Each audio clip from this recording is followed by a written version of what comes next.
senyap di wilayah muamalah. Sehingga umat Islam hari ini tidak bisa memiliki kekuatan yang hebat, punya keinginan hanya bisa demo, punya keinginan hanya bisa rame-rame di tempat-tempat yang tidak memasuki mekanisme yang ini gampang kumpul susah baris. Kalau disuruh kumpul begitu cepat, tapi disuruh baris susah. Kalau baris ada komandannya, ada komandonya, jelas. Tetapi kalau kumpul komandannya tidak ada, kadang-kadang komandonya pun tidak jelas. Mari kita rapatkan barisan, mari kita buat suatu komando untuk memperjuangkan ide Islam di negara kita Indonesia. Kemudian juga perlu kami sampaikan tentang persatuan dan kesatuan yang harus kita jaga, terutama internal umat Islam. Ukhuwah Islamiyah, ukhuwah wataniyah, dan ukhuwah basyariyah. Karena kita tahu la Islam illa bil quwwah, wala quwwata illa bil jamaah, wala jama'ata illa bil imarah, wala imarata illa bil tauhid. Kemarin Forkopimda Provinsi Jawa Barat sudah mengadakan rapat. Di saat rapat tentang Covid, ada pembahasan dari Polda Jabar. Polda Jabar diberikan instruksi oleh pakar kejadian yang kita tahu di televisi, mudah-mudahan tidak terjadi lagi. Oleh karena itu, kami mohon kepada seluruh masyarakat, seluruh para kiai, mari kita saling menjaga diri, jaga ulama, jaga kiai, jaga ajingan oleh kita dan aparat. Pak Kapolres, Pak Kapolda sudah menginstruksikan kepada Polres dan yang lain termasuk Mitra Babinsa dan Pandang Jaya pun untuk menjaga kiai dan menjaga ulama khususnya di Jawa Barat. Kita tahu kiai itu adalah manulah.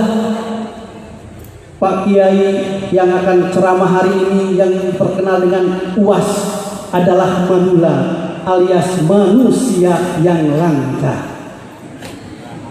Dibuktikan kalau seorang kiai wafat belum tentu ada gantinya 20-30 tahun yang akan datang kecuali Miftahul Huda II.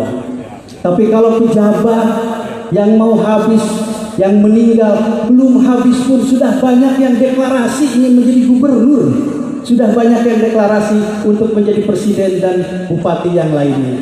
Oleh karena itu mari kita doakan mudah-mudahan beliau Kiai Haji Abdus Somad sehat dan panjang umur. Jaga persatuan di antara kita. Allahul muwaffiq ila aqwamit thoriq wal afu minkum. Wassalamualaikum warahmatullahi wabarakatuh. Saatnya kita mendengarkan tausiah dari Tuan Guru kita Profesor Haji Abdus Somad LCMA. Takbir! Takbir! 3 jam kita siap untuk mendengarkan tausiah beliau. Kiranya Tuan Guru menyampaikan dan di ujung bisa mendengar pertanyaan-pertanyaan yang sudah disiapkan oleh para santri karena kerinduan mereka kepada Tuan Guru. Satu kali lagi kita takbir, Allahu Akbar. Dipersilakan.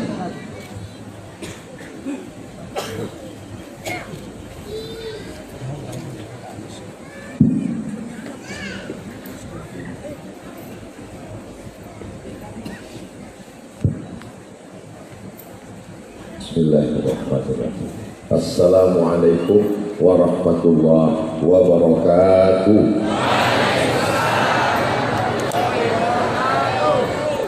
Kumaha sadayana?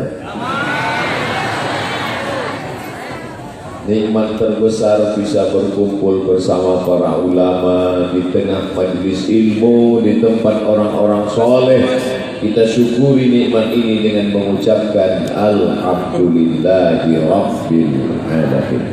Berselawat untuk dia, karena dialah kita bisa bersaudara dari Pulau Sumatera nun jauh di sana sampai ke Ciamis, mengandung 9 bulan 10 hari ibu kita dengan suku berbeda, warna kulit dan bahasa, tapi disatukan oleh namanya. Allahumma salli ala Sayyidina Muhammad wa ala alihi wa sahbihi wa barik wa sallim. Yang sama-sama kita hormati Kiai Haji Agus Malik, tadi disebut Primus. Yang kedua, Ketua Yayasan Kiai Haji Nono Hanafi. Kemudian kebanggaan kita Kiai Haji tapi bisa jadi wakil gubernur, sudah didoakan untuk jadi presiden. Kiai Haji UU Rujhanul Ulum. Kemudian Kiai Haji Sarif Hidayat, Kiai Haji Saiful Uyud, Kiai Haji Profesor Dr. Yani Fadil Ainul Syamsi, para ajengan, para kiai, alim ulama, muslimin muslimat, hadirin hadirat, semua yang hadir ini insya Allah dimuliakan Allah Subhanahu wa ta'ala. Amin ya rabbal alamin. Tema kita santri berprestasi. Ustaz Somad tidak boleh ceramah di luar tema.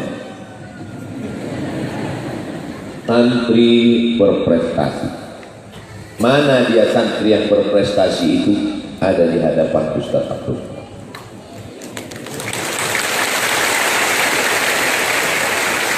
Mereka dibentuk dengan cara yang luar biasa dan itu hanya ada di Indonesia. Dari mulai bangun tidurnya, saya tadi malam dari Banjar, perjalanan panjang, lelah, letih, lesu, letoy, loyo, lunglai. Maka begitu sampai langsung terkapar, bukan terpapar, tapi kemudian terbangun di tengah malam karena suara santri berprestasi sedang mengumandangkan ayat-ayat Allah. Sekarang kita berhadapan dengan orang yang dikatakan berprestasi, IQ-nya 4. Bukan IQ 4. Indeks prestasinya 4, IQ-nya hebat, katanya cerdas, juara kelas, bangun jam 7.30. Bukan berprestasi. Mengapa mereka dikatakan berprestasi?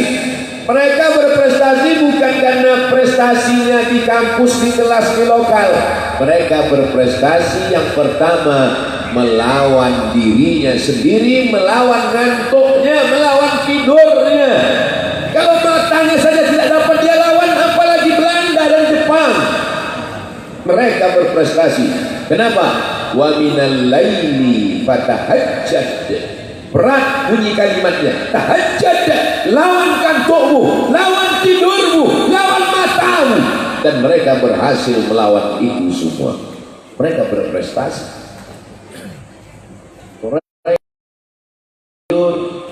Sama seperti lagu dulu, bangun tidur pun terus mandi. Mereka mandi, mereka segar. Sejak dulu diajarkan Nabi Muhammad SAW. Sekarang baru dipelajari orang barat. Mereka mengajarkan terapi mandi subuh dengan air dingin segar bugar. Mana buktinya? Sudah beberapa kata sambutan, tidak ada satupun yang menunduk tertidur. Matanya segar bugar. Mereka berprestasi, tubuhnya bersih, badannya sehat. Mereka adalah calon pemimpin-pemimpin masa depan. Menjelang azan subuh, setelah mereka bangun, mandi, gosok gigi, segar, mereka baca Quran. Menjelang azan subuh, mereka bersolawat, berganti-gantian melantunkan solawat. Wabil ashari hum yastaghfirun. Pada waktu sahur, mereka melanjutkan istighfar, memohonkan ampun kepada Allah Subhanahu wa ta'ala. Sudah lama azab itu turun, ingin diturunkan malaikat ke bumi ini. Kenapa azab tidak jadi turun? Wa ma kana Allahu yu'adzibahum wa anta fihim wa ma kana Allahu mu'adzibahum wa hum yastaghfirun. Mereka masih tetap beristighfar. Setelah itu mereka tetap sarapan. Mereka kalau tidak sarapan, mereka tidak bisa masuk pelajaran ke kepala mereka. Sesuai isi kepala dengan isi perut. Di sini perut, di sini kepala. Jangan sampai di sini kepala, di sini juga perut. Lalu kemudian setelah itu mestinya hari ini mereka masuk kelas, tapi mereka rela mengorbankan kelas mereka karena kedatangan ujian akhir semester.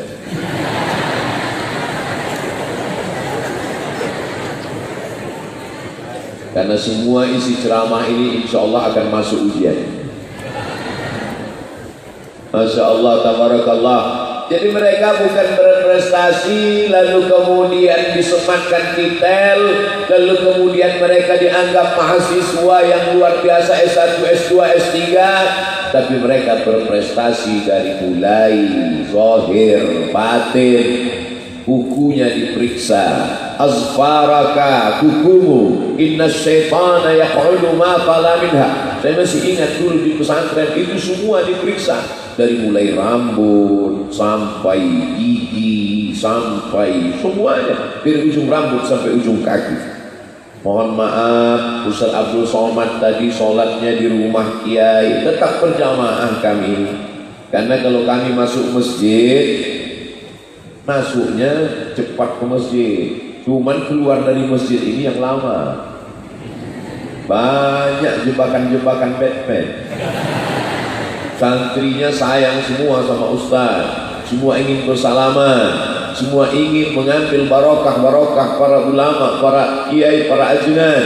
Mereka adalah yang dididik untuk memuliakan orang-orang yang dimuliakan Allah Subhanahu wa taala. Mereka berprestasi luar biasa. Jadi apa standar prestasi menurut pesantren Miftahul Huda 2? Prestasi adalah ketika mampu mengendalikan diri sendiri. Itulah prestasi.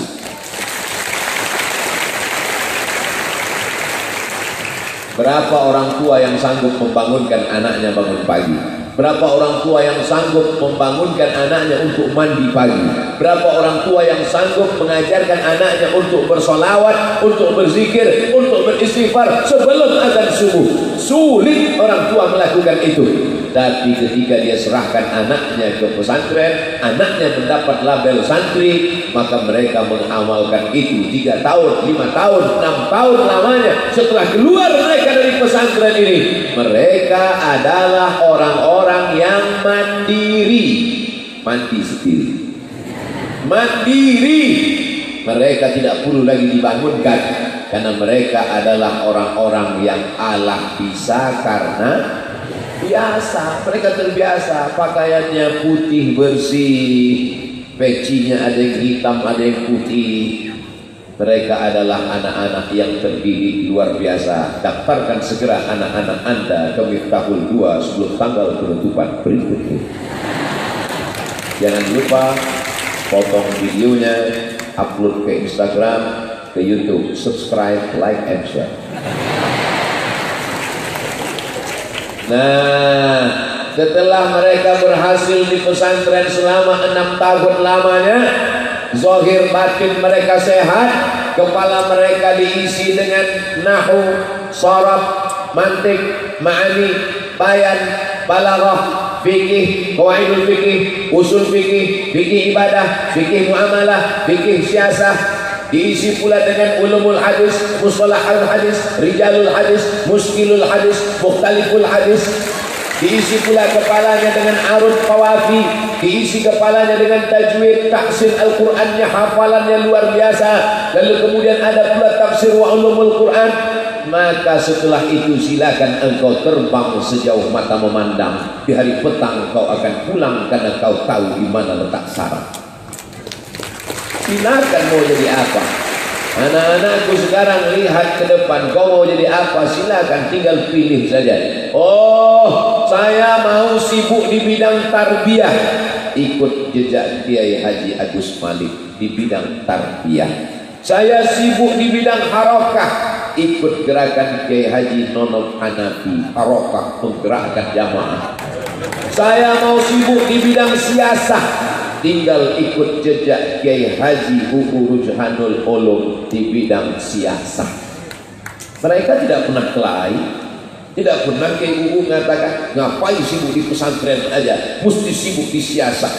Dan Kiai Agus Malik juga tidak berkata ngapain jadi kiai cuma sibuk di siasah. Mereka berbeda jalan, tapi tujuan mereka adalah ilahi anta maksudi wa ridhaka matlubi, yang kumaksud dalam hidup ini adalah Engkau ya Allah, dan ridhamu lah yang kucari. Kalau sudah dapat ridha Allah, surga sudah pasti di tangan. Allahumma inna nas'aluka ridhaka wal jannah wa na'udzubika min sakhatika wan nar. Ada di antara santri ini yang akan menjadi tentara.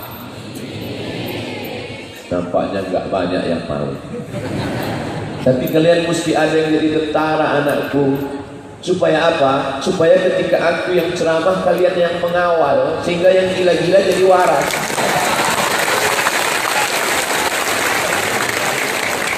Oh, kalau begitu Ustaz Abdul Somad menyepelekan brigade santri. Tidak. Ini adalah anak-anak muda yang luar biasa. Harus ada di antara anakku yang jadi polisi. Harus ada di antara anakku yang menjadi dokter spesialis. Banyak yang mau. Dari bunyi aminnya kelihatan. Tapi pesantren tetap tidak kalian tinggalkan. Dokter spesialis punya tempat praktek hebat, tapi juga punya pondok pesantren. Setuju?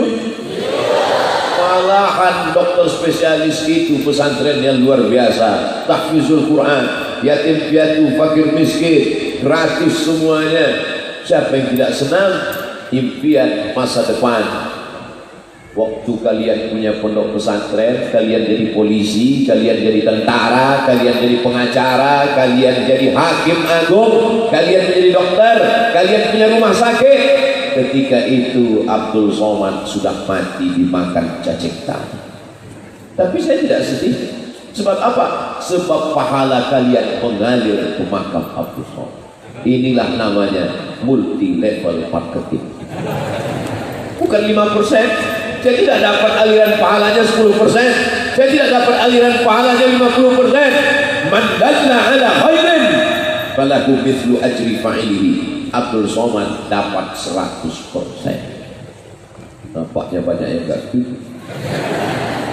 Anak-anak gue yang dimuliakan Allah Subhanahu wa taala, sampai masanya ucapan ini akan terjadi pada diri kalian. Di saat itu barulah kalian ingat, oh, ini yang disampaikan Abdul Somad beberapa tahun yang lalu untuk almarhum Abdul Somad. Al-Fatihah, kata kalian. Nanti kita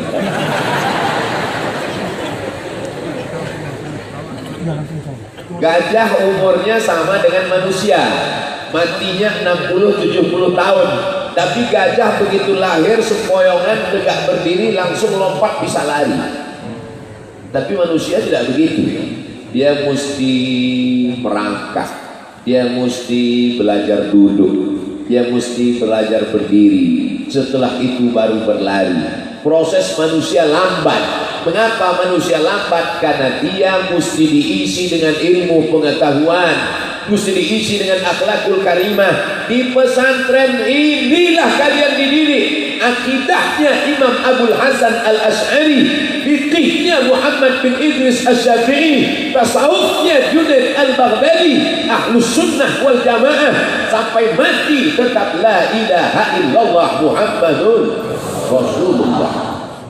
Bahwa nanti kalian belajar fikih Hanafi, fikih Maliki, fikih Hambali, enggak masalah, karena kalian sudah kuat dalam bidang mazhab Syafi'i. Diawali dari matan takrib, lalu kemudian Fathul Qarib, lalu kemudian naik kepada I'anatul Talibin, lalu kemudian kalian selesaikan Mahalli. Setelah itu baca kitab-kitab besar, lalu kemudian setelah itu bisa membaca kitab 4 mazhab, Bidayatul Mujtahid wa Nihayatul Muqtasid, Imam Ibnu Rushd. Lalu kemudian membaca fikih mazhab yang lain. Gak apa-apa untuk muqaranah, perbandingan, itu adalah kekayaan fikih. Tapi kalian sudah punya pegangan, kalian seperti pokok kayu, akarnya tunggal, menghujam ke bumi, tapi pucuknya ke atas. Kalian akan dikenal sepanjang zaman. Kalian akan menjadi pemimpin negeri ini, insyaallah. Amin. Tapi setelah Kiai Uu, karena tadi sudah didoakan Kiai Tono, setelah beliau 2 periode baru aku. Tidak ada yang mengaminkan. Aminnya sir Pak Ustaz. Saudara yang dimuliakan Allah Subhanahu wa taala, tidak ada benteng yang bisa menyelamatkan anak-anak muda ini dari narkoba, dari ngelem, LGBT, pacaran. Benteng terakhir adalah benteng pondok pesantren. Mau suka nggak suka, mau setuju nggak setuju dengan saya, terserah. Wahai pakar-pakar pendidikan, wahai yang hebat-hebat dengan teori pendidikan, siapa yang bisa menyelamatkan anak kalian dari sabu-sabu, dari khamar, dari seks bebas, dari LGBT? Tidak ada yang bisa menyelamatkannya kecuali pondok pesantren. Betul? Pakar-pakar pendidikan yang hebat-hebat itu ceramah ke sana kemari, memberikan seminar, lokakarya. Apa yang terjadi? Anaknya cabut, pacaran, pakai sabu-sabu, inek, mabuk, zina. Siapa yang bisa menjaga mereka? Yang bisa menjaganya adalah kiai. Yang ada bisa menjaganya ibu nyai. Yang bisa menjaganya adalah guru-guru di pondok pesantren. Ya Allah, balas kebaikan para kiai, sehatkan badan mereka, panjangkan umur mereka ya Allah ya Rabbal Alamin. Aset bangsa sebanyak ini, siapa yang bisa menyelamatkan mereka? Berapa banyak anak-anak yang berprestasi, ganteng, luar biasa, ternyata homo. Berapa banyak yang nampaknya hebat, artis terkenal, ketangkap pakai sabu-sabu, narkoba, sakau, mati overdosis. Tapi santri-santri Masya Allah, lembut, ganteng, berselawat. Sebelum Ustaz Somad keluar, mereka sudah melantunkan Qamarun, Qamarun, Qamarun sinnan Nabi, Qamarun, ya wajamil, wajamil, wajamil sinnan Nabi, wajamil. Suaranya bagus, wajahnya ganteng, betapa senang calon-calon mertua. Kalau orang tua sudah pasti senang. Makanya nanti kalau ada anak-anak muda ini, nasib baik anak saya laki-laki. Kalau nasib anak saya perempuan, saya pilih salah satu jadi menantu saya. Saudara yang dimuliakan Allah Subhanahu wa taala, ini anak-anak yang ganteng, yang bersih, yang suci ini, good, bagus, look dilihat, good looking, enak dilihat. Bukan radikal. Takbir. Masalah tenaganya jangan ditanya lagi, jalan kaki sampai ke Jakarta dia kuat.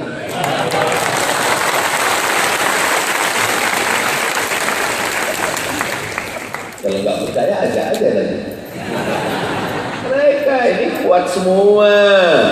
Abdul Somad aja yang pandai ceramah, yang katanya gagah perkasa, kuat tenaganya. Mana? Mereka sudah terbukti.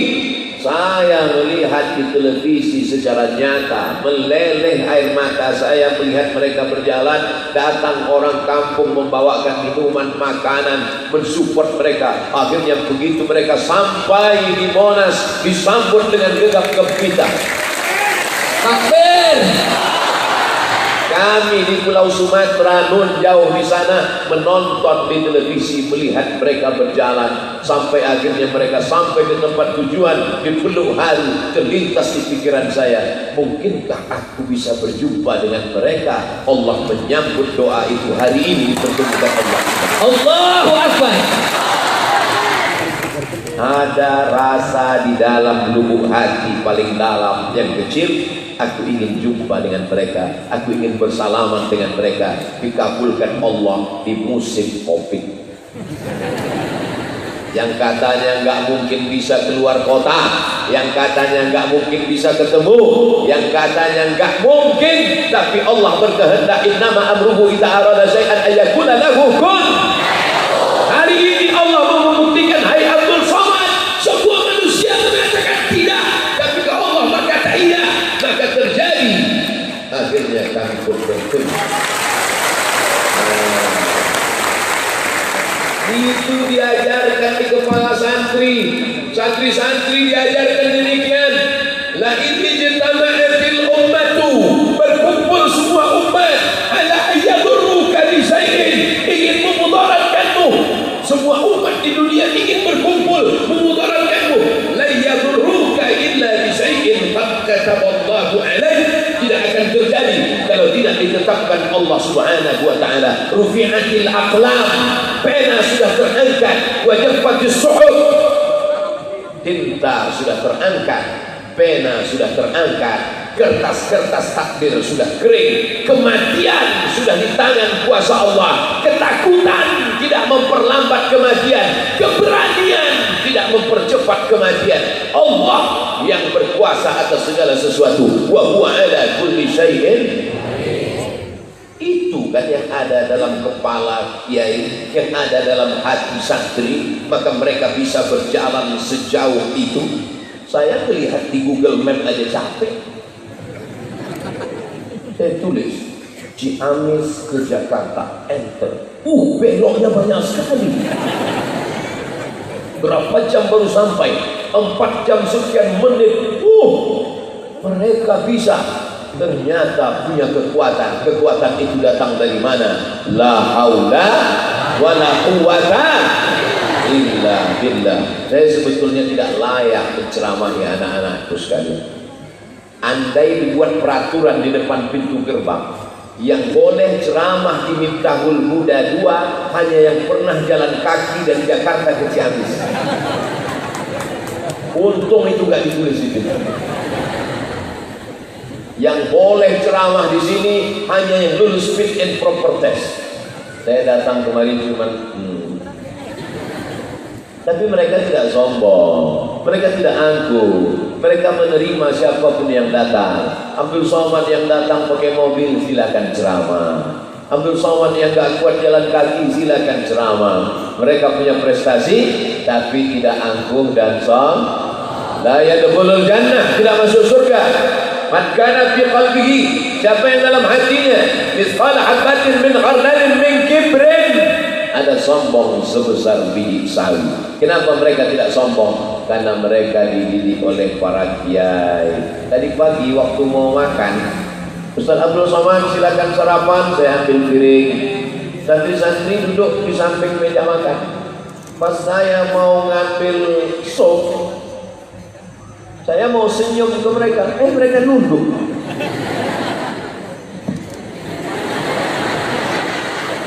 Saya mau senyum, nunduk. Gimana saya mau senyum?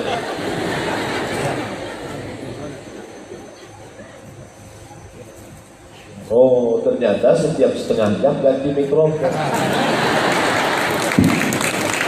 Hebatnya Miftahul Huda 2. Setiap 30 menit ganti mikrofon.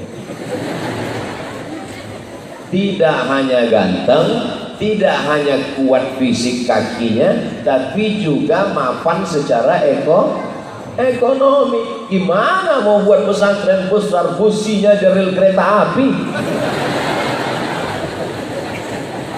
Berapa rel yang hilang ini?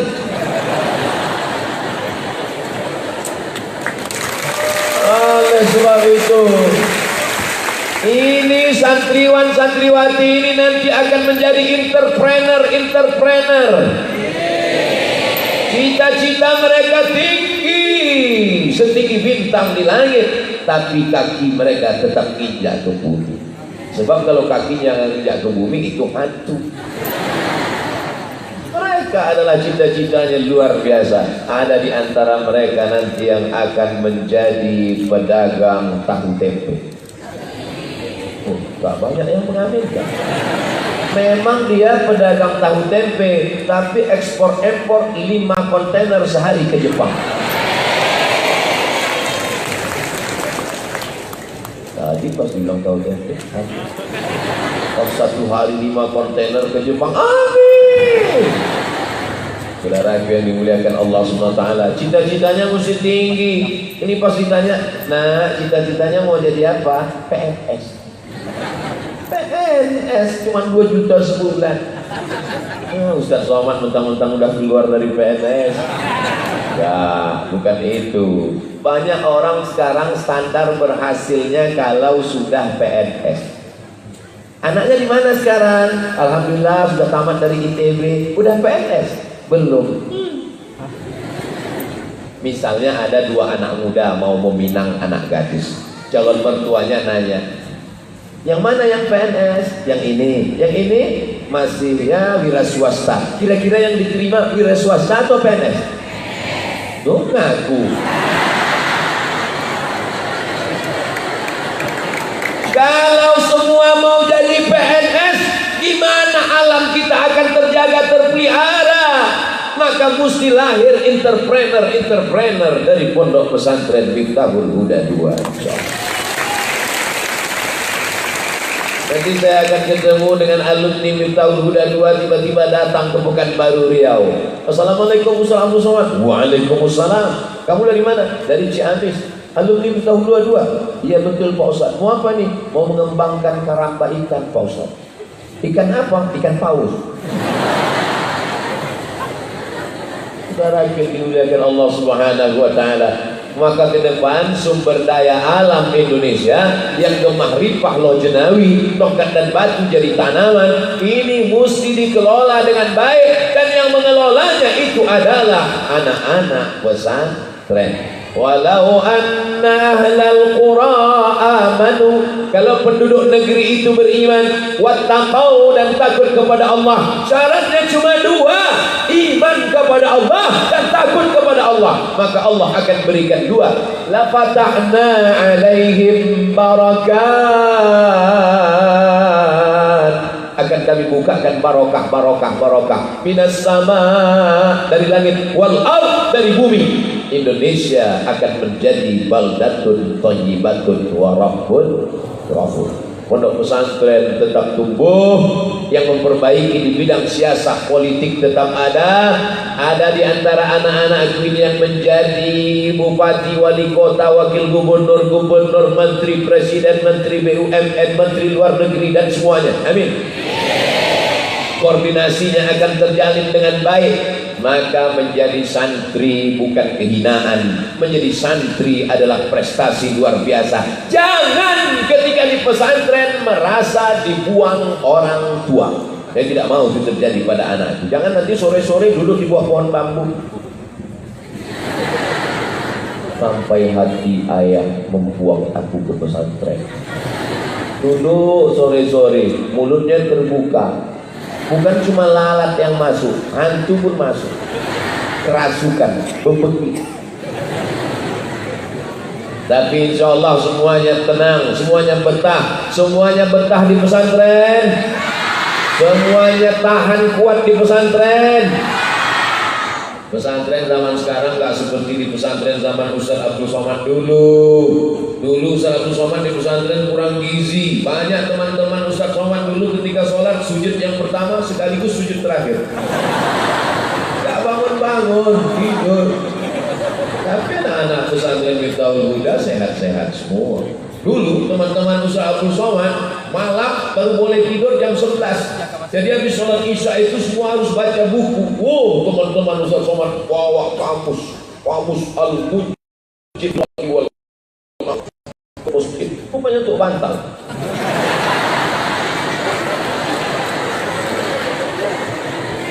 Tapi santriwan-santriwati di Miftahul Huda, miftah, kuncinya aja sebesar ini. Apalagi surganya. Mala a'yunun ra'at, belum pernah dilihat mata, wala udhunun sami'at, belum pernah didengar telinga, wala khatara ala qalbi bashar, belum pernah terlintas di hati manusia. 2040 reuni akbar alumni Miftahul 2 internasional. Ketika itu sudah ada yang jadi duta besar di Rusia, ada yang jadi menteri luar negeri, ada yang jadi dokter spesialis. Hadirlah mereka. Tabligh akbar, reuni akbar alumni Miftahul Huda 2, penceramah Abdul Somad LCM. Sebagian sudah meninggal, sebagian sudah meninggal. Abdul Somad masih hidup. Ada kebanggaan luar biasa. Kenapa? Ternyata anak-anakku yang dulu, yang lucu, yang lugu, sehari ini dia sudah menjadi pemimpin bangsa. Disitulah baru kita bangga melihat kebanggaan seorang kiai, seorang guru, seorang wali kelas. Bukan rumahnya yang besar, bukan mobilnya yang mewah, bukan jabatannya yang tinggi, karena mereka tak ada pernah punya ingin jabatan. Tapi ketika melihat murid-murid mereka berhasil. Ustaz Somad ketika ceramah di salah satu pulau di Riau, pelatihan, sampai di pulau itu ada satu laki-laki ngeliat terus. Pas ngeliat sekali, dia ngeliat lagi. Lihat sekali, lihat lagi. Pas lihat lagi, dia senyum. Wih, jangan-jangan di hombre. Gak berapa lama dia mendekat. Anak muda ganteng itu mendekat. Dia tanya, Ustaz masih ingat dengan saya? Enggak. Saya mahasiswa Ustaz. Saya di sini. Saya PNS baru lulus dan sekarang ditugaskan di sini. Ada kebahagiaan, kebanggaan yang tak bisa dibayar dengan apapun anakku. Maka tunjukkan prestasi kalian. Ayah ibu yang melahirkan kalian 9 bulan 10 hari lamanya. Di Ciamis mengandung masih 9 bulan. Di tempat lain 4 bulan. Disusukannya kalian 2 tahun anakku. Meregang nyawa dia melahirkan kalian. Di Ciamis melahirkan masih meregang nyawa. Di tempat lain udah bersin lahir. Apa yang diinginkan ayah ibu kalian? Melepuh kulitnya kena matahari demi kalian bisa sekolah. Apa yang diinginkannya dari kalian? Mereka tidak minta apa-apa. Apa ada ibu-ibu santri ini yang mendoktrin anaknya? Kamu sudah sekolahkan di pesantren, nanti kalau belikan mama gelang emas sebesar rantai sepeda. Enggak ada, mereka minta macam-macam. Yang mereka inginkan hanya kalian menjadi anak yang berprestasi, berbakti kepada orang tua. Andai kami mati, kami gak minta apa-apa nak. Kami cuma minta kalian di tengah malam bangun tahajud dan berdoa. Rabbil firli wa liwalidayya warhamhuma kama rabbayani shaghira. Siap? Siap? Siap? Insya Allah. Masya Allah. Ingat, sudah janji semua dengan Ustaz. Jangan ada dusta di antara kita. So sweet. Saya senang ceramah di pesantren itu. Saya jadi muda lagi. Jadi sekarang ini saya tidak merasa 43 tahun. Saya merasa jadi ya santri latihan pidato. Tapi kalau ceramah di panti jompo itu memang nangis bawah. Kalau ceramah takziah itu memang. Tapi kalau ceramah dulu kan begitu latihan pidato. Assalamualaikum warahmatullahi wabarakatuh. Hayya nashkurul wa jalla alladzi qad a'tana fursatan thaminatan hatta nastati'a an nastami'a fi hadzal makan mubarak. Wa nusalli wa nusallimu ala sayyidina Maulana Muhammad. Ya, hafal terus cepat-cepat. Soalnya kalau pelan grogi hafalannya hilang. Latihan. Pramuka tetap aktif. Pas hari-hari libur, hari-hari Sabtu, hari Ahad itu dulu di pesantren boleh izin keluar sama security, sama satpam, boleh keluar izin. Nah, biasanya untuk menghadapi izin itu saya disuruh karena saya agak berani daripada yang lain. Mat. Dulu mereka nggak manggil Ustaz, mat aja. Security, Pak Satpam, kami boleh izin keluar sebentar. Oh nggak boleh. Sebentar aja Pak. Ayolah keluar.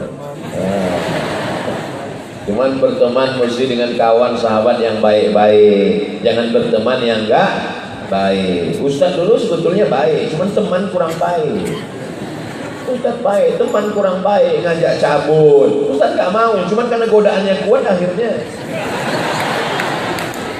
Mat, ayo kita cabut. Oh enggak. Ayolah, yang satu ngajak. Ayolah. Ah enggak, aku enggak mau cabut. Bencong.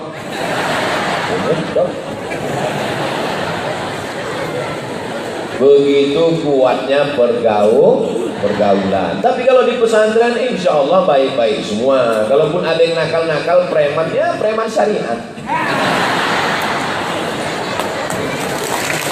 Allahu Akbar. Tapi kalau di luar sana, kenakalannya sudah di luar syariat Islam, kenakalannya pergaulan bebas. Kalau di sini mana ada yang pacaran? Ada tembok Berlin di antara kita, Beb. Gak mungkin ketemu. Mau ngintip-ngintip juga gak bisa. Aduh, mana bisa? Mana bisa? Tinggi tembok. Paling-paling mau ngintip yang agak-agak ke depan sedikit. Paling-paling nanti bisa lihat pas mau keluar nyampe sendal.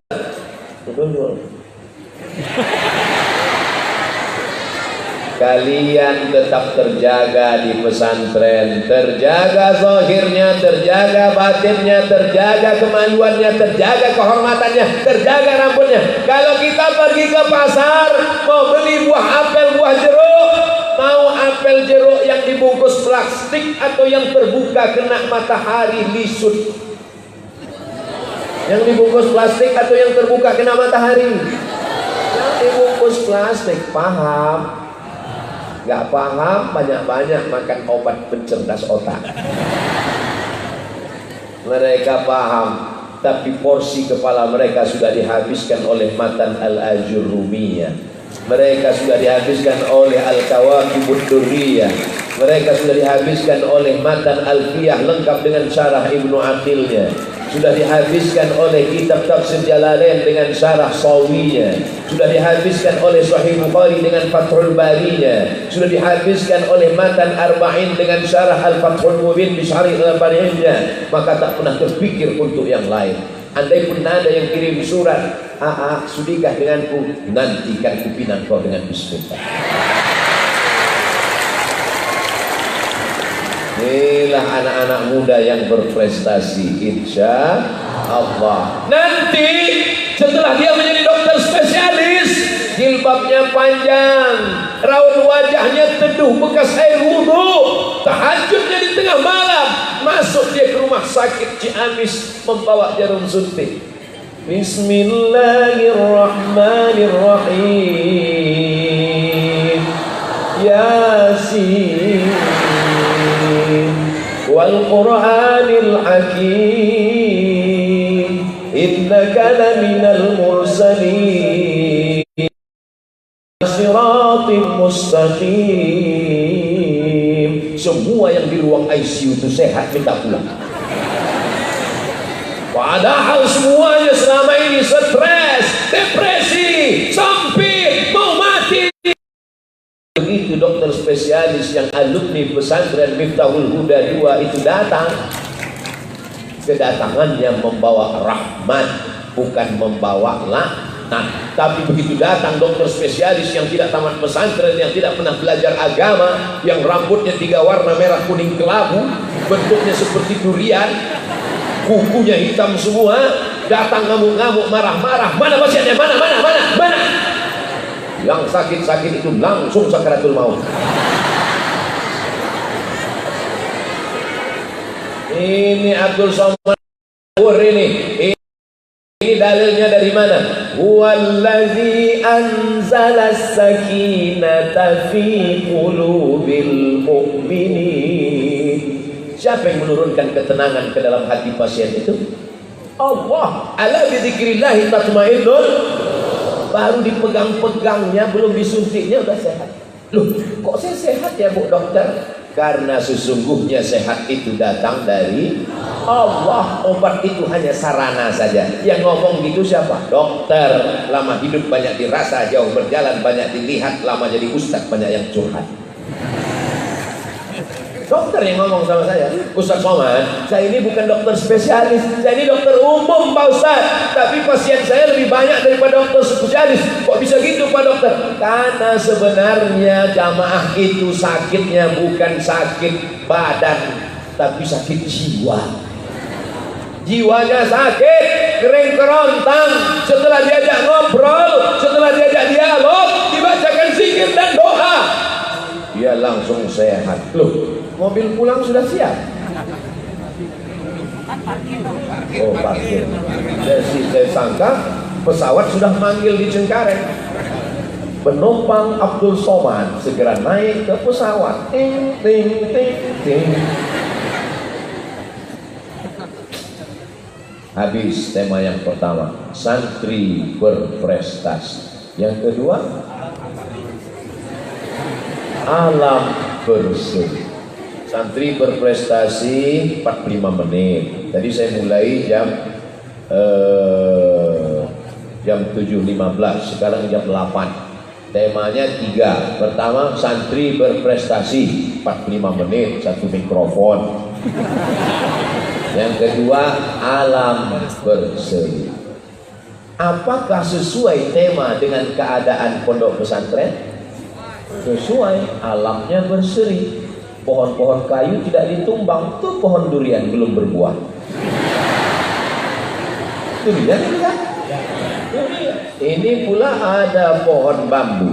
Man qata'a sidratan, siapa yang memotong sebatang pohon sidir, sawwaballahu ra'sahu finnar, sungkurkan kepalanya ke dalam api neraka. Satu batang pohon kau potong, sungkurkan kepalanya dalam api neraka. Bagaimana kalau memotong pohonnya bukan 1 tapi 5 hektar? Gara-gara memotong pohon di atas gunung, maka akar pohon tidak menahan tanah. Ketika hujan lebat, banjir, longsor, hancur semua masyarakat mati. Tidak ada keseimbangan alam. Datanglah santriwan santriwati, mereka bukan cuma hafal kitab nahwu sorof mantik balaghah balaghah ma'ani bayan, tapi juga mereka menjaga keseimbangan alam. Ini anak-anak ganteng ini menjaga keseimbangan alam. Sudah ganteng, jaga keseimbangan alam, rajin menjaga alam, menanam pohon. Mata kita kalau melihat yang hijau-hijau ini menjadi sehat. Makanya di sini banyak hijau-hijau, sampai besi pun dicat hijau.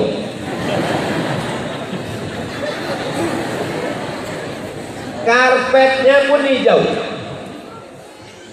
Jangan-jangan karena Pak Wakil Gubernur warna hijau.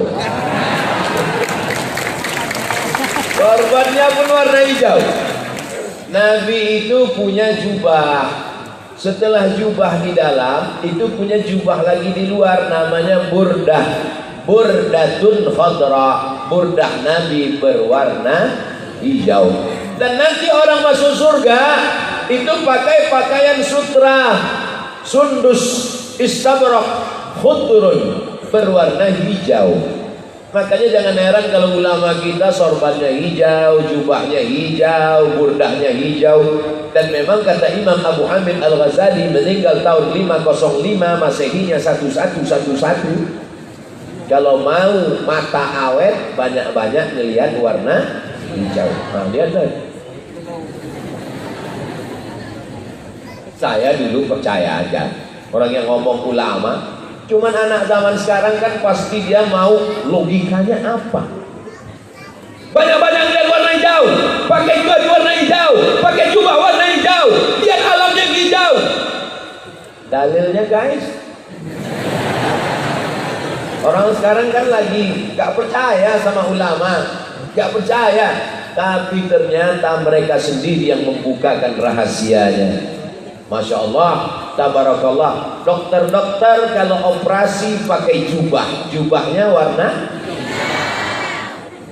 Kenapa dokter kalau operasi jubahnya warna hijau? Ternyata ketika dokter sedang mengoperasi membelah kulit, keluar darah berwarna, mana ada darah biru? Keluar darah berwarna merah. Mata kalau terlalu lama melihat warna merah, itu dia goyang, rusak konsentrasinya. Bayangkan kalau dokter di ruang operasi matanya nggak tajam, tiba-tiba salah potong, yang mau dipotong hidung rupanya kuping. Maka untuk menajamkan mata, dia lihat warna merah, segera dia lihat baju jubah kawannya berwarna hijau. Akhirnya orang zaman sekarang membuktikan benarnya sunnah Nabi tentang melihat warna hijau. Loh, tadi ceritanya kemana? Kok sudah kemana-mana nih warna hijau? Menjaga keseimbangan alam yang tetap hijau. Kiri hijau, kanan hijau. Jangan potong hutan. bakar hutan. Pondok pesantren sengaja atau tak sengaja sudah membantu dinas kehutanan. Betul? Hai Bapak Menteri Kehutanan, Dinas Kehutanan, kantor-kantor kehutanan, kami sudah mengendorse kalian gratis Pak. Kirim aja kemari beras. Pesantren tidak pernah minta apapun, mereka hanya minta kepada Allah, karena Allah yang memberikan segala sesuatu. La mani'a lima a'taita wala mu'tiya lima mana'ta. Kalau Allah mau memberi, siapapun tidak bisa menghalangi. Cuman kadang orang menyangka pesantren ini cuman baca kitab, pesantren ini cuman baca hafal mahfuzat hadis Quran, pesantren tidak peduli alam.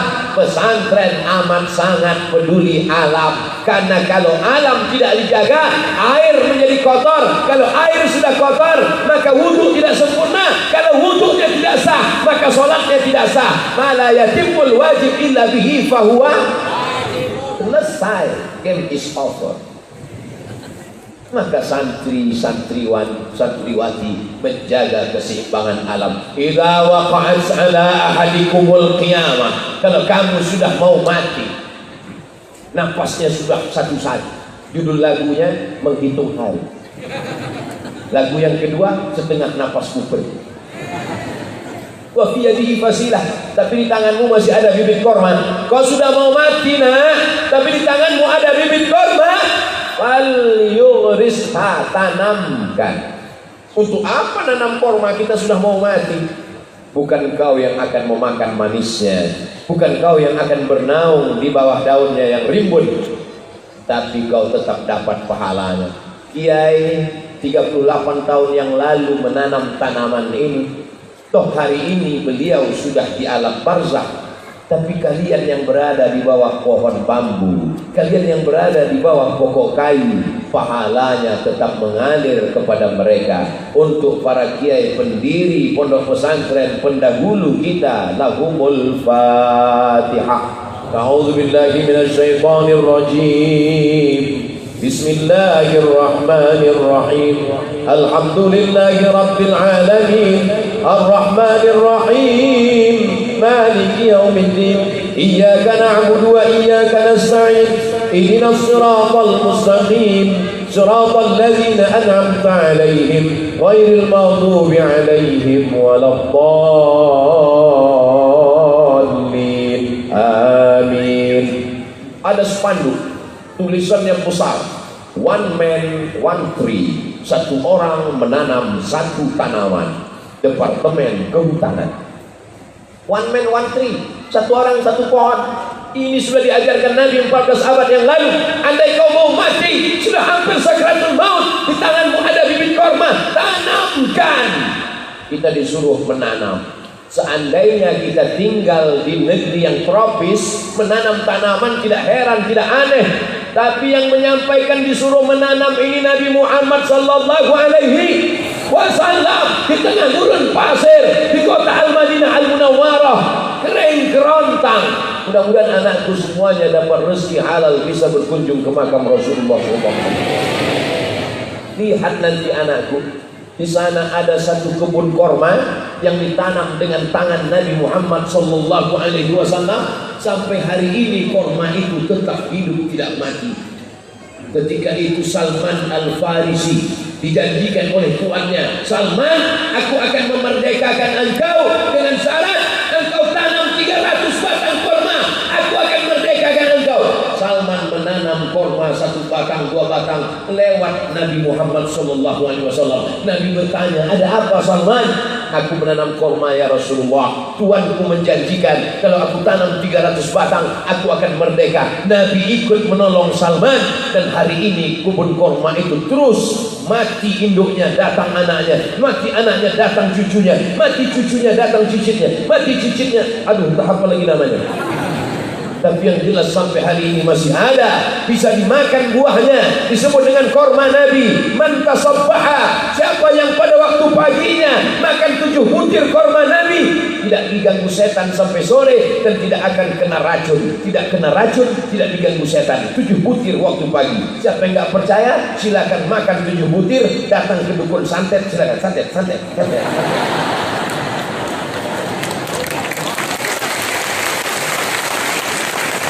Jadi Islam itu bukan cuma cerita neraka, Islam itu bukan cuma cerita sorga, tapi juga Islam menjaga kelestarian alam.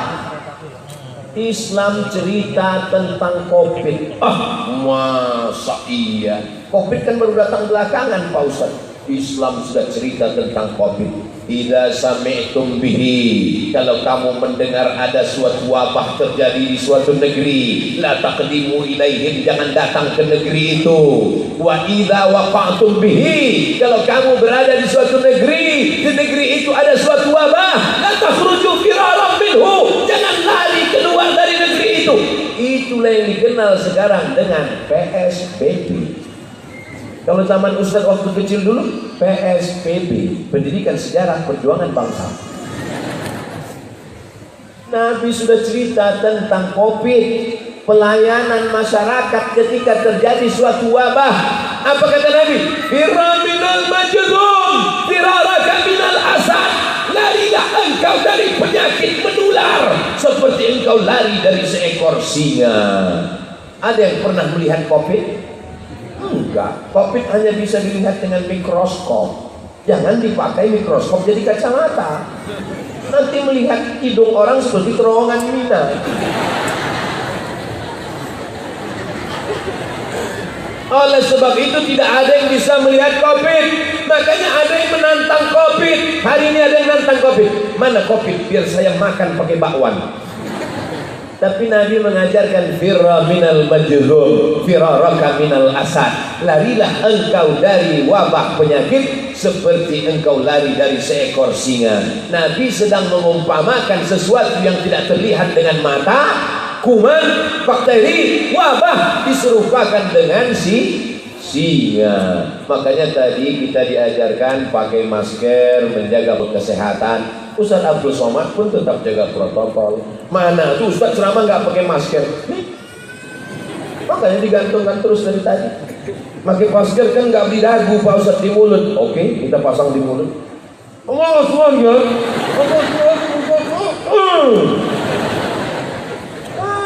Baik. Oleh sebab itu maka jangan jadi fitnah. Allahumma inna na'udzubika min fitnatil mahya wal mamat wa min syarri fitnatil covid. Ada fitnah baru di akhir zaman, fitnatil covid wa fitnatil medsos. Saudara yang dimuliakan Allah Subhanahu wa taala, siap santri-santri menjaga alam semesta tetap indah, nyaman dan hijau. Ya. Oleh sebab itu santri menjadi pelopor, agent of change, agen perubahan. Jadi yang selama ini tidak peduli dengan alam semesta, hantam saja, bantai saja, potong saja, sampai anak cucu tidak kenal hutan, tandus jadi gurun pasir. Nanti 200 tahun yang akan datang, orang akan berkata, wahai cucu-cucuku, di zaman dulu ada namanya hutan. Cucuku dulu ada namanya hewan, tapi sudah punah semua. Sudah namanya kelinci saurus. Hari ini alhamdulillah kita tetap jaga. Kita tidak memotong pokok kayu sembarangan. Kalaupun dipotong ada yang hasil manfaatnya. Kalau tidak, la yabulanna ahadukum fil ma'id da'im. Tidak boleh buang limbah di air yang tidak mengalir. Ada kolam, empang tidak mengalir, ya bulu, bala, ya bulu, baulah. Buang air kecil dia di situ. Wah boleh. Kenapa? Karena kau sudah merusak alam. Tapi kalau dia mengalir, maka boleh. La yabulanna ahadukum fil juhri. Tidak boleh buang air kecil di lubang tanah. Pergi masuk ke hutan yang hijau rimbun, lihat kiri kanan gak ada orang, nampak ada lubang tanah, lalu kemudian maaf, beribu maaf, buang air kecil di lubang tanah. Boleh atau nggak boleh? La yabulanna. Ada taukid di sana. An-nahyi lit-tahrim. Nggak boleh buang air kecil di lubang tanah. Alasan dalam Hasyiah As-Sindi, Hasyiah As-Sindi syarah Sunan An-Nasai, apa kata beliau di sana? Kenapa tidak boleh buang air kecil di lubang tanah? Karena lubang tanah itu adalah masakinul jin. Ada jin-jin yang ada di dalam. Bayangkan anak jin sedang walimah. Tiba-tiba datang banjir bandang, angin puting beliung, twister, tsunami. Apa enggak ngamuk itu jin? Makanya banyak orang kerasukan gara-gara mengganggu rumah jin. Kenapa tidak boleh buang air kecil di lubang tanah? Rupanya di dalam lubang tanah itu ada hasyarat, semut-semut kecil, anai-anai, binatang-binatang kecil di dalam. Tiba-tiba datang air, buah tumpah. Mereka sedang pilkada. Habis baleho-baleho mereka. Rusak komputer-komputer KPU di dalam. Pernahkah orang berpikir tentang semut-semut kecil di dalam lubang tanah? Pernah? Nabi Sulaiman alaihissalam, ketika pasukan Nabi Sulaiman akan lewat di tengah hutan, Nabi Sulaiman tahan, jangan lewat, jangan. Kenapa wahai Sulaiman? Aku mendengar panglima semut sedang berkata, ya ayyatuhan namlu dukhulu masakinakum. Wahai semut-semut, masuklah kamu ke sarang kamu, karena pasukan Sulaiman akan lewat. Kalau kekuasaan dipegang orang soleh, tidak ada semut yang teraniaya. Betul? Kalau santri yang menjadi wakil gubernur, maka tidak akan ada semut yang teraniaya. Betul?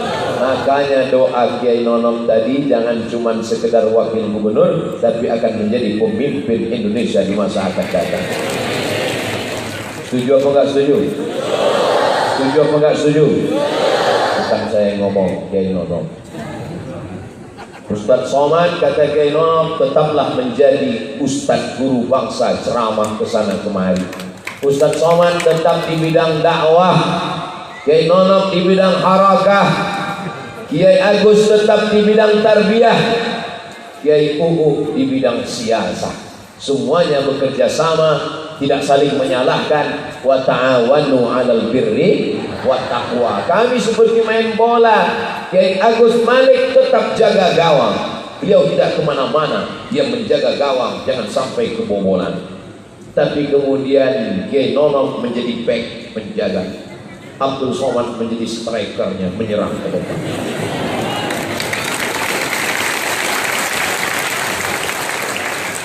Ya kalau kena bully itu resiko striker, dibully, dicaci maki, ya nggak apa-apa.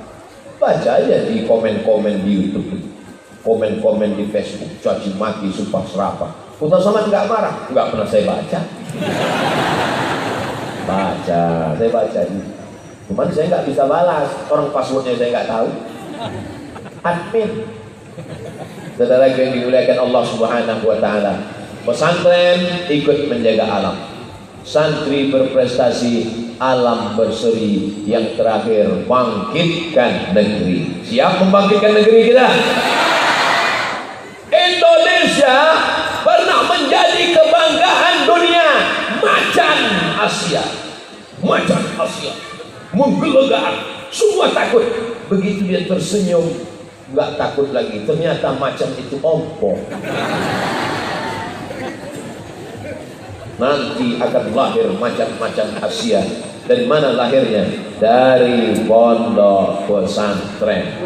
Memang dia pondok pesantren, belajar nahwu sharaf, belajar fikih, qawaidul fikih, tapi dia juga ngerti politik. Dia akan menjadi anggota legislatif, memperjuangkan syariat Islam lewat konstitusi, perda, peraturan daerah. Setuju? Peraturan daerah, nggak boleh keluar rumah pakai sepeda motor, duduk ngangkang. Pernah dengar perda itu? Dari Aceh. Peraturan daerah, nggak boleh. Karena kalau keluar duduk ngangkang masuk angin, dianggap tidak sopan. Peraturan daerah, siapa saja yang masuk ke daerah ini, maka dia mesti menutup aurat. Datang bule, pakai pakaian Eropa, masuk ke pantai mandi, datang polisi syariah kasih kain sarung. Buli dan Pak Le, sini sebentar. Dikasih kain sarung, dibacakan perda. Ini peraturan daerah, tidak boleh di sini membuka aurat. Peraturan daerah, nggak boleh pacaran, laki-laki perempuan nggak mahram berjalan bersama, maka dirazia. Setuju? Kalau anggota dewannya santri semua walaupun berbeda partai, kira-kira perda ini gol atau enggak gol? Gol, karena setuju. Kita tinggal di negara demokrasi, maka perjuangkan syariat Islam melalui konstitusi. Perjuangan kita perjuangan konstitusional. Perjuangan santri ke depan adalah merubah kerumunan menjadi kekuatan. Takbir. Kita sudah terbiasa berkerumun, kita sudah terbiasa bergerombol, tapi kita belum terbiasa berbaris. Karena berkerumun itu mudah, bergerombol itu mudah, berbaris itu susah. Karena berbaris perlu ada pemimpin komando dan komandan. Kata Kiai Pupu, bukan kata saya. Berkumpul, gerombol, ramai, tapi nggak jelas visi misi targetnya apa. Akhirnya hanya menjadi sumber fitnah. Tapi walaupun begitu, kerombolan itu sudah menjadi kekuatan. Alhamdulillah. Jangan berhenti hanya sampai gerombolan, perkumpulan ramai. Mesti ada barisan. Karena Allah berkata dalam Al-Quran, bukan gerombolan, tapi yang dikatakan Allah barisan. Innallaha yuhibbul ladzina yuqatiluna fi sabilihi shaffa. Tidak ada dalam ayat innallaha yuhibbul ladzina yuqatiluna fi sabilihi gerombolan. Shaffa, barisan yang kokoh. Ka'annahum bunyanun marsus. Ada komandonya, ada komandannya, ada targetnya, jelas visi misinya. Dan itu hanya bisa dikendalikan oleh anak-anak pesantren. Karena mereka sudah terdidik untuk disiplin dari mulai bangun tidur sampai tidur malam. Jamnya sudah disepakati, muttafaqun alaih, yang lewat kena hukuman. Santri sekarang nggak seperti zaman kami dulu. Santri sekarang dilindungi oleh Komisi Perlindungan Anak. Zaman Ustadz Somad dulu nggak terhitung tangan ini berapa kali dipukul pakai rotan batang sapu. Masih ingat saya yang mukul? Kakak-kakak kelas yang kelas 5. Kelas 5 jadi mudabir, kelas 6 jadi ustadz. Di atas itu ustadz tinggi di Sidratul Muntaha. Masya Allah, tabarakallah. Dendam ustadz dengan senior-senior juga. Setiap saya ceramah keluar kota ketemu, saya nggak dendam. Cuman kalau dia ngundang saya nggak datang. Tetap silaturahim. Kami ketemuan alumni. Abang dulu yang mukul kan? Iya. Semua jadi indah pada saatnya. Semua jadi indah. Kenangan-kenangan yang dulu itu luar biasa. Mat, masih ingat mat? Apa? Dulu kita waktu nyuri bumbu pecel. Hari Sabtu, hari Ahad itu banyak santri-santri kedatangan tamu. Emaknya datang, bapaknya datang, kakaknya datang, neneknya datang, bawa rambutan, bawa bumbu pecel. Tapi dia bakhil bin pelit bin medit. Saya nggak nakal, cuma teman-teman saya ini. Mah, yang ini halal nih, ghanimah. Tapi kami udah minta maaf, udah damai. Masya Allah, tabarakallah. Santri sekarang baik-baik semua. Kelihatan dari wajahnya soleh-soleh. Ya seperti kami dulu nakal-nakal. Nakal aja bisa jadi orang, apalagi yang soleh.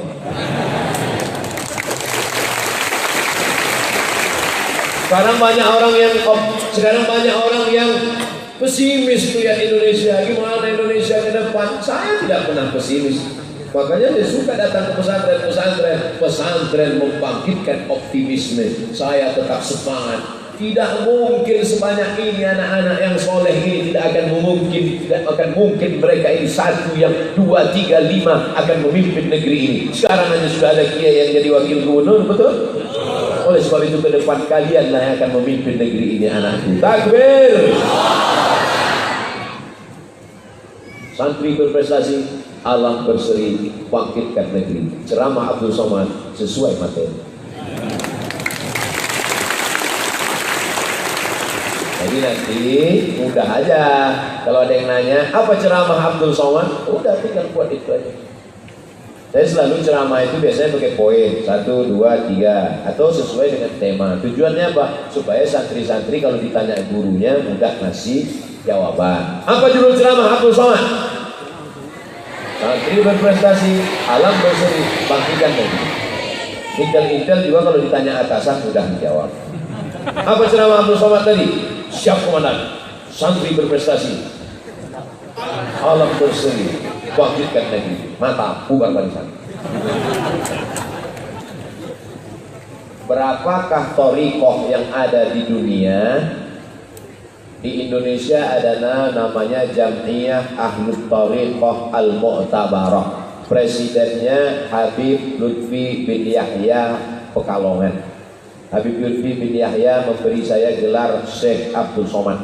Saya bukan gak hormat pada beliau, belum saya pakai, takut demam.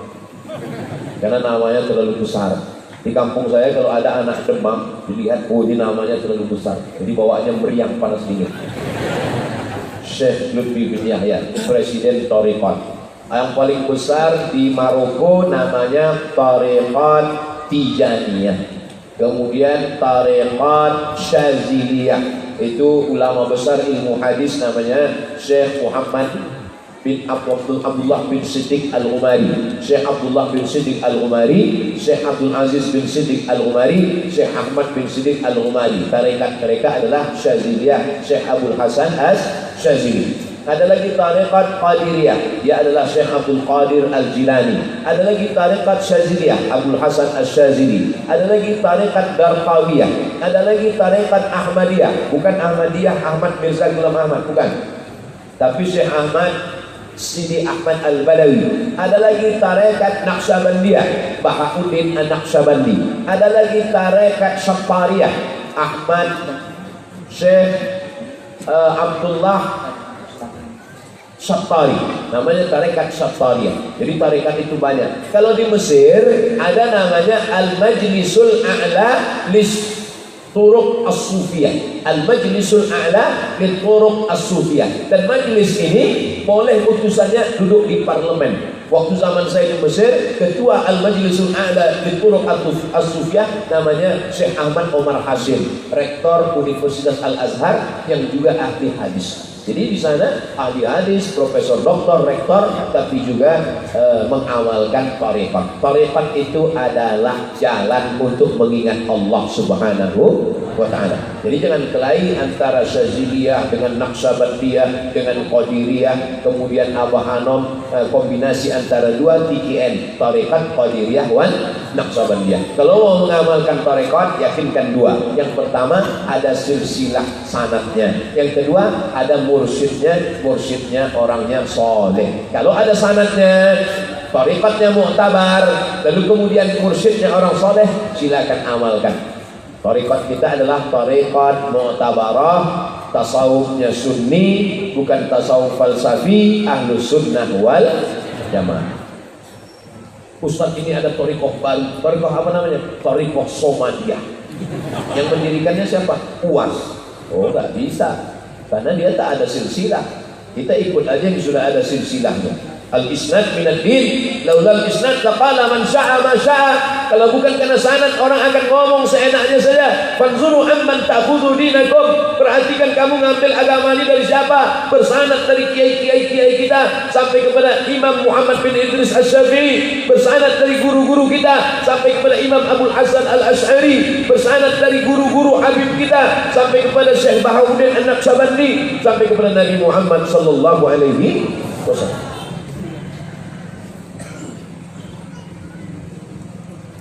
Bagaimana cara membedakan petunjuk yang datang ke dalam hati, apakah itu dari Allah atau dari setan? Sementara petunjuknya sama-sama baik. Wah, berarti itu setan syariah. Lil insani lammatani. Manusia itu punya dua lammah. Lammatul malaikah, bisikan dari malaikat namanya ilham. Sedangkan bisikan dari setan namanya waswasah. Oleh sebab itu sebelum tidur kita berwudu dulu, sholat sunat witir dulu, bismika Allahumma ahya wa amut. Jangan baca sekarang, nanti ketiduran. Sebelum makan minta lindung kepada Allah. Anak-anak kecil didoakan seperti doa Nabi untuk Sayyidina Al-Hasan dan Sayyidina Al-Husain. U'idhukuma bikalimatillahi tammati min kulli syaitani wa hammati wa min kulli ainin lammah. Maka insya Allah kita terjaga, terselamat dari itu. Tapi kalau ada bisikannya sama-sama baik, disebutkan dalam kitab Al-Lumah, ditulis oleh Imam Saraj At-Tusi, ahli tasawuf. Kalau engkau masuk ke dalam hutan, ketika sampai ke dalam hutan, tiba-tiba burung-burung yang ada hinggap di pohon kayu mengucapkan salam kepada engkau. Saya masuk ke dalam hutan, tiba-tiba burung itu mengucapkan salam. Assalamu alayka ya Abdus Somad. Waalaikumsalam. Masuk ke dalam hutan, burung-burung mengucapkan salam kepada engkau. Bagaimana cara membedakan bahwa itu karomah atau istidraj? Caranya dua. Kalau mendengar ucapan burung itu ada rasa takut kepada Allah, maka itu berarti karomah datang dari malaikat. Tapi kalau begitu masuk ke dalam hutan, burung-burung mengucapkan salam, datang rasa bangga, keluar dari hutan lalu bicara, akulah wali Allah. Semua burung sudah bersatu mengucapkan salam kepadaku. Sesungguhnya kau wali setan. Kenapa? Karena tidak mendatangkan rasa takut kepada Allah. Makanya saya pernah nanya, ini dari ustadz viral ini, jangan-jangan ini dari setan. Kalau ada rasa sombongmu dalam hati Abdul Somad, berarti kau setan. Tapi kalau dalam hatimu ada rasa takut kepada Allah, makanya saya tidak pernah datang ke Miftahul Huda 2 ini datang untuk berceramah, tidak, na'udzubillah. Aku datang ingin bersilaturahim kepada mujahid-mujahid fisabilillah. Allahu Akbar. Aku datang kemari mau belajar kepada mereka bagaimana ikhlas kepada Allah. Maka niatnya mesti diluruskan. Maka kalau sampai dalam hatimu ada rasa bangga, ada rasa ujub, ada rasa sum'ah, ijabul mar'i binafsihi unwanu ba'fi aqli. Ustaz, kan sekarang lagi gencar-gencarnya NKRI harga mati. Sedangkan yang dibawa mati secara hakikat adalah Islam. Manakah yang lebih tepat antara NKRI harga mati dan Islam harga mati? Kalau kita mati nanti, yang dibisikkan ke telinga sebelah kanan, La ilaha. Ada pernah melihat waktu dibisikkan NKRI? Ada. Tapi hubul watan minal iman. Kita tetap sayang jaga NKRI supaya kita bisa beribadah dengan tenang, supaya kita bisa melaksanakan rukun iman, rukun Islam dengan tentram, supaya tidak bisa berkelahi, berhancur lebur perang. Maka kita tetap jaga keamanan, kedamaian, tapi kita tetap wala tamutunna illa wa antum. Jelas? Itu ada santri yang bawa sorban naik ke atas, ikan-ikan besar ada dia. Nanti naik ke atas.